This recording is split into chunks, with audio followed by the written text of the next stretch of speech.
Which of the following will not be soluble in sodium hydrogen carbonate, यानी sodium hydrogen carbonate क्या होगा, NaHCO3, इसमें soluble नहीं होगा।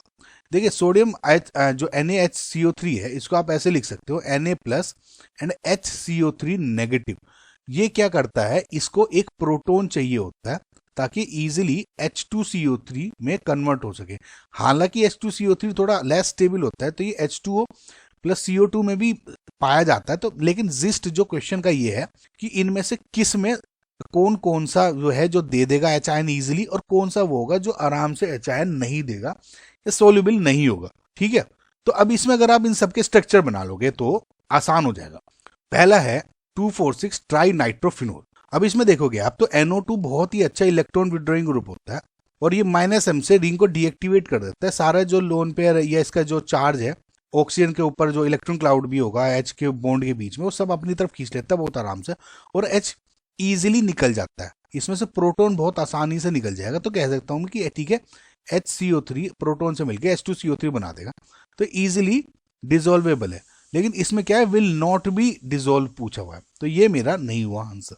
बेंजोइक एसिड यानी इसमें अगर आप देखोगे तो ऑब्वियसली ये H इजीली निकल जाएगा, क्यों, क्योंकि नेगेटिव चार्ज निकलते ही ये रेजोनेंस स्टेबलाइज्ड हो जाएगा, तो ये मैं कह सकता हूँ ये आराम से दे देगा, तो ये भी आंसर नहीं हुआ।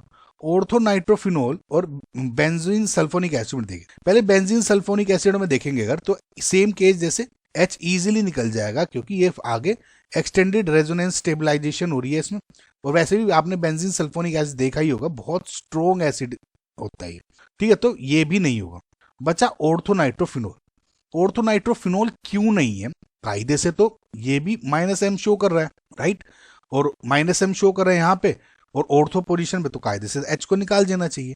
लेकिन इसमें आपको एक फैक्टर, एक्स्ट्रा फैक्टर हो जाता है हाइड्रोजन बॉन्डिंग का, यानी जो H है इसमें ज्यादा फ्रीली अवेलेबल नहीं है, इतना भी फ्रीली अवेलेबल नहीं है जितना आप इन सब में एक्सपेक्ट करते हैं। हाइड्रोजन बॉन्डिंग कहाँ से प्रेजेंट है इसमें, अगर आप इस NO2 को देखोगे तो मैं दोबारा से फिर से ड्रॉ कर देता हूँ, N क्या हो जाएगा ONO, इस तरह से देखोगे तो जो H है इसके बीच में ये हाइड्रोजन बॉन्डिंग हो जाती है, और हाइड्रोजन बॉन्डिंग होने की वजह से थोड़ा स्टेबल स्ट्रक्चर हो जाता है और ये इतना इजीली बॉन्ड ब्रेक नहीं होता, क्योंकि हाइड्रोजन बॉन्डिंग क्या है, एक बहुत अच्छा इंटरमोलिकुलर फोर्स ऑफ अट्रैक्शन है और अपना सिंपल स्टेबल हो जाता है, तो इजीली नहीं टूटता है बॉन्ड। ज्यादा एनर्जी दोगे थोड़ा सा तब तो टूट ही जाएगा।